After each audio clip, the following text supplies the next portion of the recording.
Hello student, आज एक बार फिर हम लोग लॉज ऑफ मोशन में सेकंड लॉ के बारे में हम लोग पढ़ें। Second law of motion, second law of motion, ठीक है। Second law of motion, second law of motion पढ़ने से पहले हम लोग एक और टॉपिक हम लोग पहले उसके बारे में जानेंगे, क्योंकि उस टॉपिक का उपयोग सेकंड लॉ ऑफ मोशन में है, और वह टॉपिक है लीनियर मोमेंटम। से क्या कहते हैं? Linear momentum.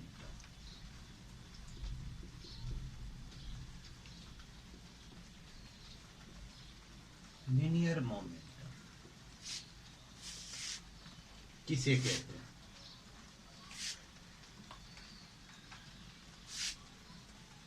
The combined effect of mass and velocity, the combined effect of mass and velocity is known as linear momentum. या the product of mass and velocity of a body is called linear momentum.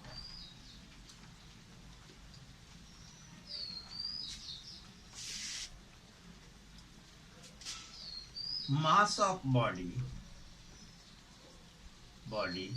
बराबर m हो, velocity of body बराबर v हो, तो linear momentum यानी momentum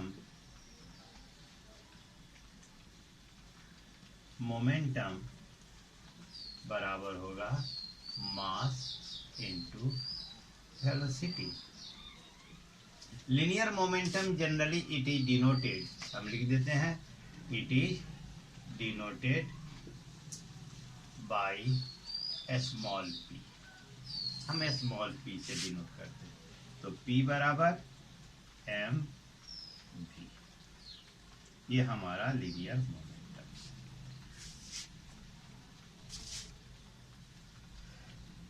mass एक scalar quantity है, velocity एक वेक्टर क्वांटिटी है, तो ये क्या हो गया? Momentum is a vector quantity. Momentum क्या है? Vector quantity. एसआई यूनिट हम देखें, मास मेजर्ड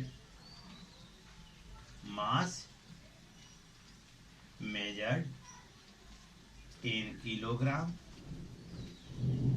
velocity measured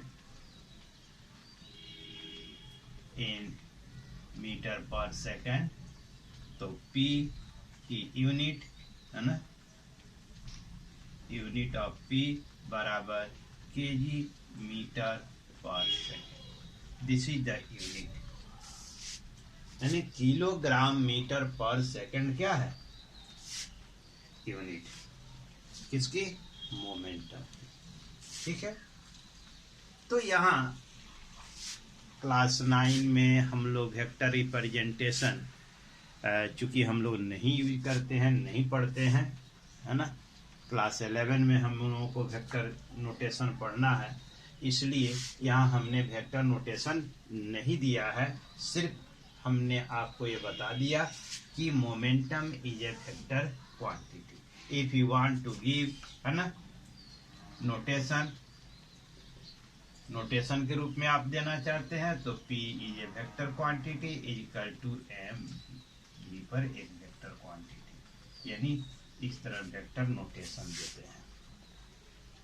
जो ऊपर हॉरिजॉन्टल एरो मार्क होता है वह वेक्टर क्वांटिटी को रिप्रेजेंट करता है।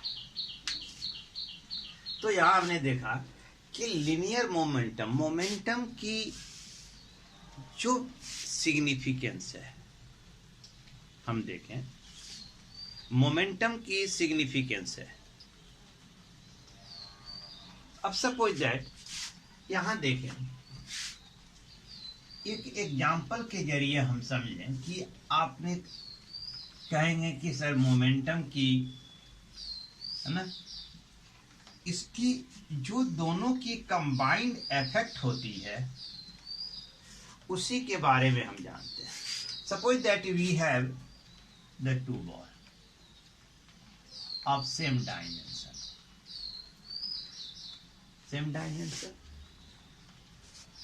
ठीक है, it having mass m1 and it having mass m2, ठीक है, such that m1 is less than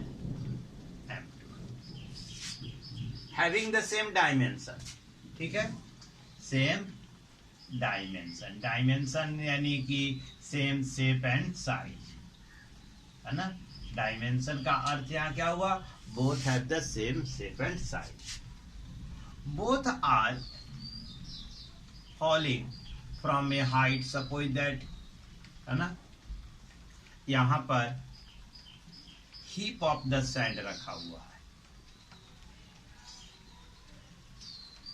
यहां पर देखें तो हीप ऑफ सैंड रखा हुआ,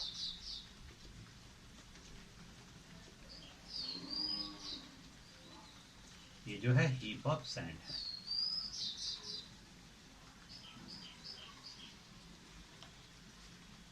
ये है हीप ऑफ सैंड, ये दोनों गिर रहे हैं with the same velocity from the same height, ठीक है, सेम हाइट h, ठीक है। हमने क्या पाया कि जो हेवियर मास बॉल है ना, हेवियर मास बॉल है,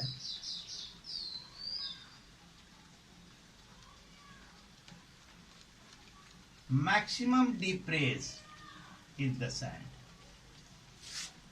और जो लाइट मास बॉल है, अब देखें इसने सबसे अधिक सैंड में डिप्रेस किया और ये कम डिप्रेस किया। वेलोसिटी दोनों की बराबर है, गिरते हैं सेम हाइट से, लेकिन जो इम्पैक्ट है, जो उसका रिजल्टेंट इफेक्ट है मास और वेलोसिटी का, इस बॉडी में यानी M2 में ज्यादा देखने को मिलता है कि बालू के अंदर ज्यादा गहराई तक यानी बालू को डिप्रेस कर देता है, और जबकि लाइटर मास वाला नहीं डिप्रेस करता। ठीक उसी तरह यदि दो बॉल हैं, ठीक है, ऑफ सेम साइड, ये मान लीजिए प्लास्टिक है, ठीक है, और एक मान लीजिए कि सेम डायमेंशन आयरन बॉल है, ठीक है, ये प्लास्टिक बॉल है और ये आयरन बॉल है। हीट दोनों पर आप हीट करते हैं बाय फीट, पैर के जरिए, अप्लाइंग द सेम फोर्स दोनों पर अप्लाई करते हैं। It set into the motion and your feet does not get hurt, और आपके पैरों में हर्ट जो होती है बहुत कम होता है, माइनर होता है, चोट नहीं महसूस होती है, और यह जो है ना मोशन में सेट हो जाता है। और इसे जब आप हिट करते हैं तो योर फीट गेट हर्ट, है ना, आपका फीट क्या हो जाता है, हर्ट हो जाता है, और इसमें मोशन स्लाइटली कुछ दूर तक लुढ़क कर चला कर रह जाता है। तो this is the effect.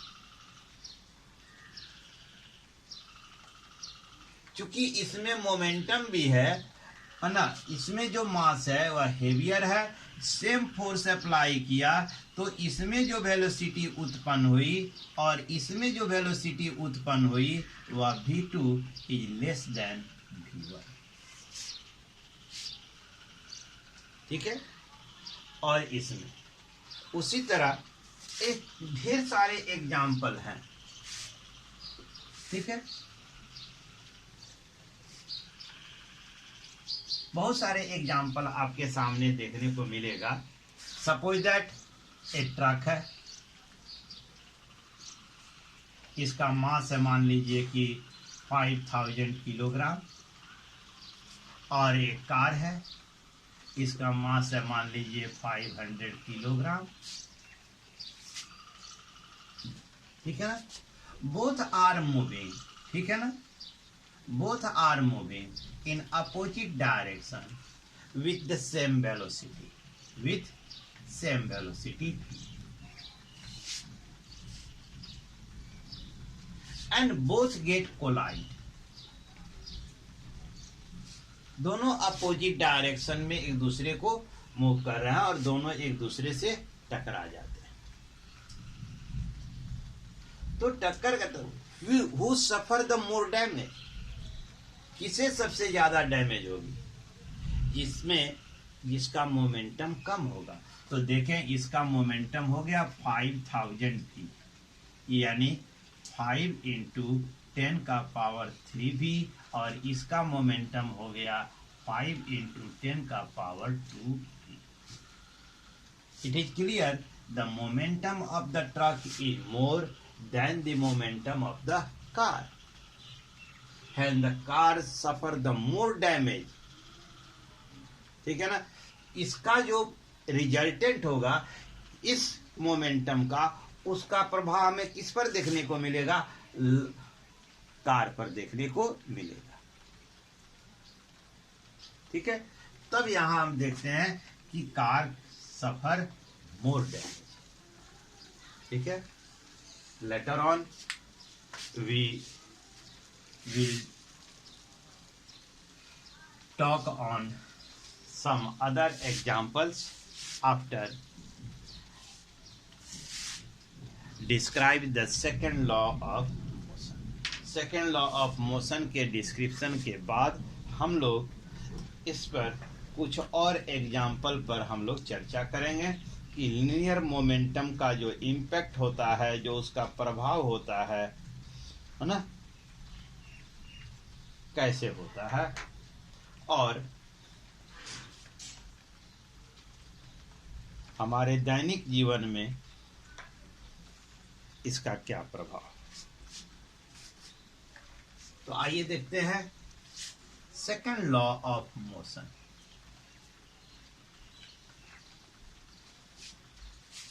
Second law of motion, according to this law, the rate of change of momentum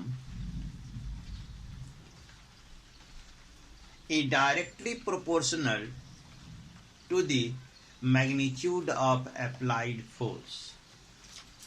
The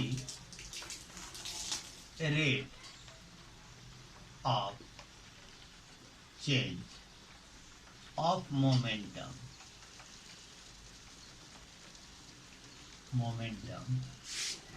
is directly proportional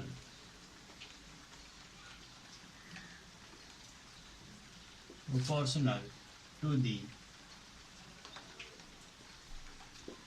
magnitude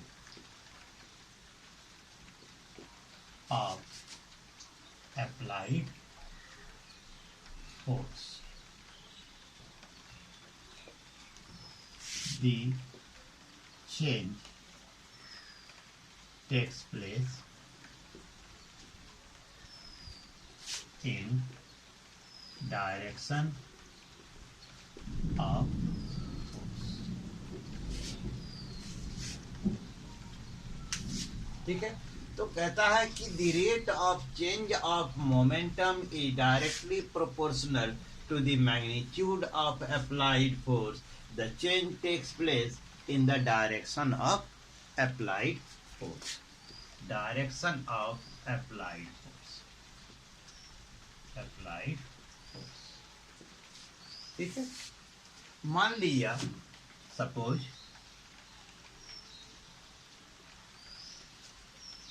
initial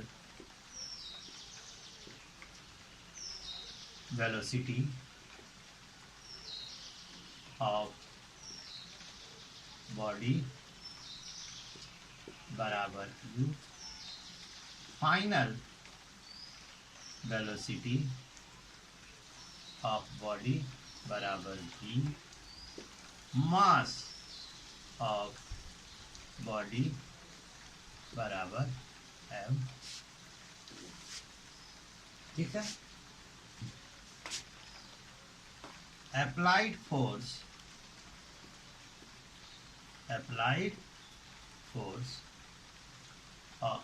on body बराबर m.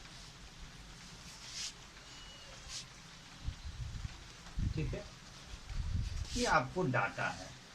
How can we describe in the language? तो हम लिखेंगे let a body is initially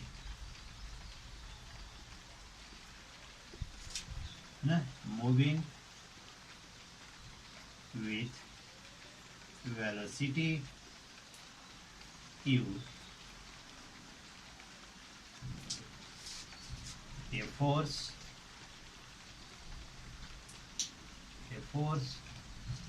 is applied for time t due to which its velocity become v. ठीक है, तो initial momentum है ना, a body of mass m, हम यहां जोड़ देते हैं, of mass m is initially moving. तो इनिशियल मोमेंटम बराबर m u, फाइनल मोमेंटम बराबर एम बी. तो change in momentum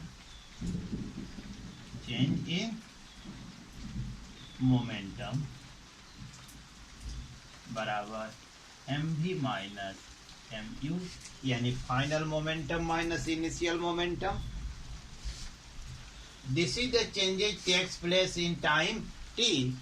Then the what changes takes place in unit time, that is the rate of change of momentum. Rate of change of momentum बराबर mv minus mu by c. This is the rate of change of momentum. So rate of change of momentum is directly proportional to the applied force. Applied force क्या है? F. ठीक है ना, a force F is applied for time t, so F is proportional to mv minus mu बटा c. या proportionality हटा दें तो F equal to k mv minus mu बटा t, where k is proportionality constant, where k is proportionality constant. ठीक है, हम जो है फोर्स, मास, वेलोसिटी और टाइम की यूनिट इस प्रकार चूज करते हैं कि के की वैल्यू क्या होती है ना, 1 हो जाती है। के की वैल्यू क्या हो जाती है ना, the unit of F M V Q and T are chosen such that the value of k become 1। तब हम लिख सकते हैं F equal to M we minus M you बटा Q। This is your second law of motion. ये क्या है, second law of motion. ठीक है, F equal to m v minus M you बटा t. M v minus M you बटा t is the rate of change of momentum. अब आइए, अब इसको हम एक दूसरे रूप से देखते हैं।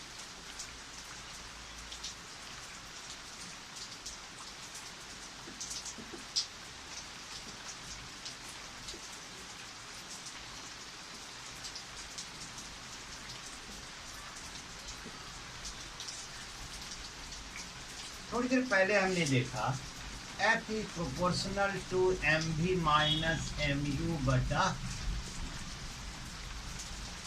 We may write such that F proportional to M we minus Q बटा। वी में राइट है F प्रोपोर्शनल टू एम,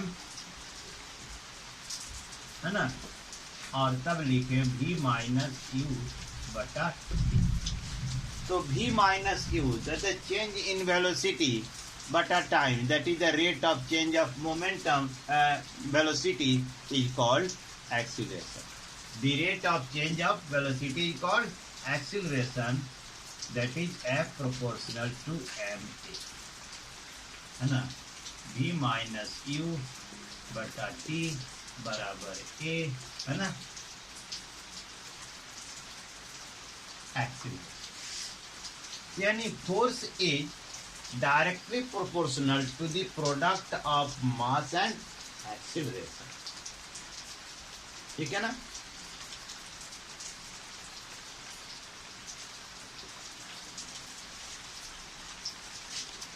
तो हम इसको ऐसे भी लिख सकते हैं, देखते चले। A is proportional to F by M। Force is proportional to, हम इसको एक लेते हैं, मान लीजिए इसको इक्वेशन फर्स्ट लेते हैं। तो A is proportional to F by. Now we फर्क, अब इसको हम अलग अलग करते हैं। पहला हमारे पास हो गया A number, A is proportional to F. B number क्या हो गया, है ना, A is inversely proportional to 1 by M. A और बी को मिला दें तो हमें क्या मिलेगा, ये मिल जाएगा, ये सेकंड मिल जाएगा। ठीक है, ए और बी को मिला दें तो हमें ये मिलेगा। तो न्यूटन सेकंड लॉ में be define in, how can we define in other way, हम दूसरे ढंग से कैसे, है ना। If a constant force applied on a given mass of body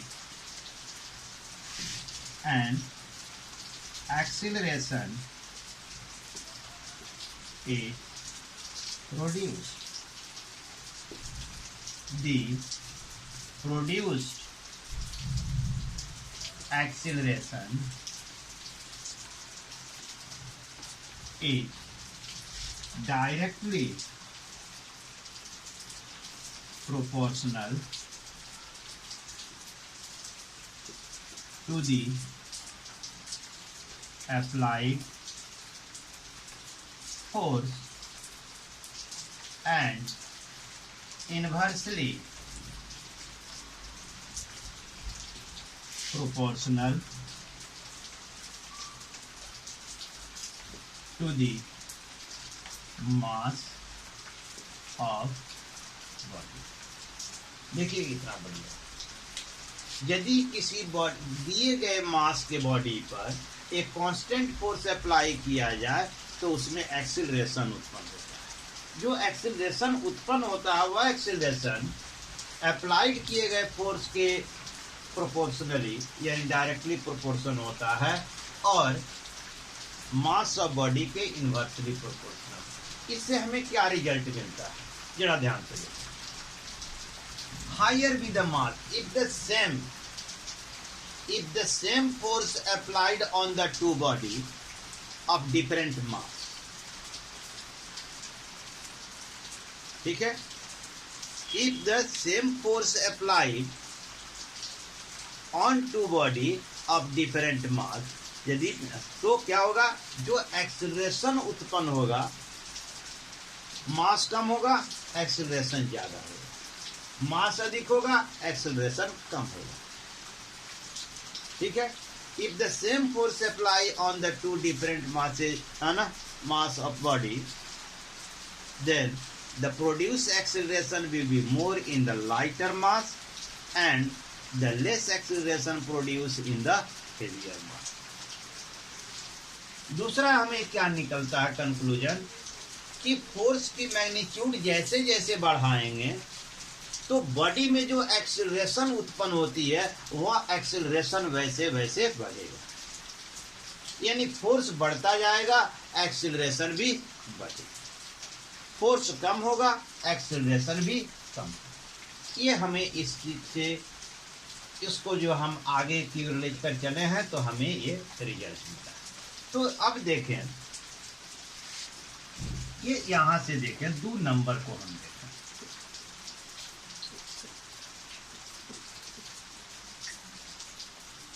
दो नंबर को हम देखें तो हम यदि प्रोपोर्शनलिटी हटाते हैं तो F = KMA, है ना, जहां के क्या है, वेयर K is proportionality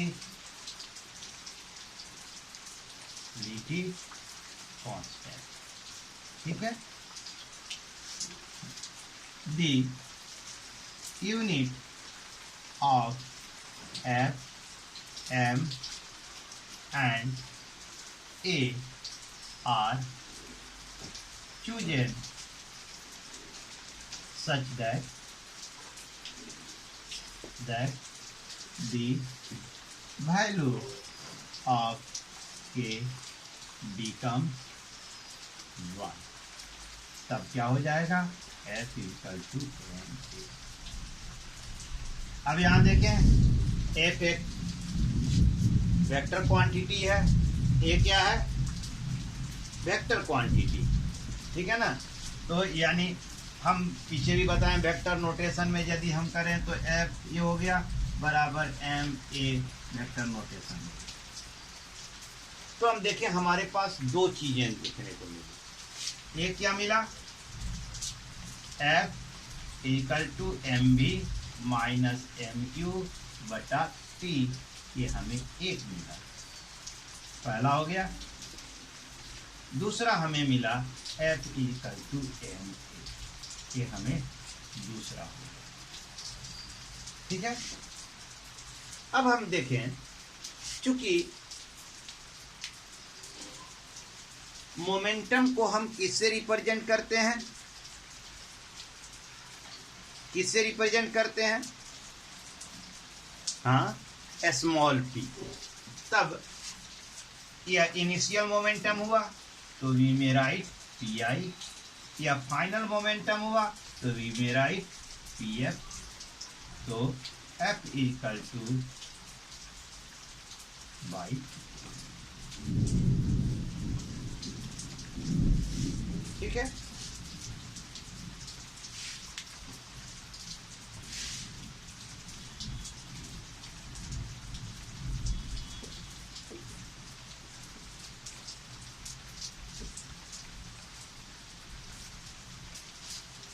अब यदि हम देखें स्मॉल फोर्स अप्लाई किया जाए and the change in momentum small हो for a small time, suppose that we have applied the small force for a small time, very small time,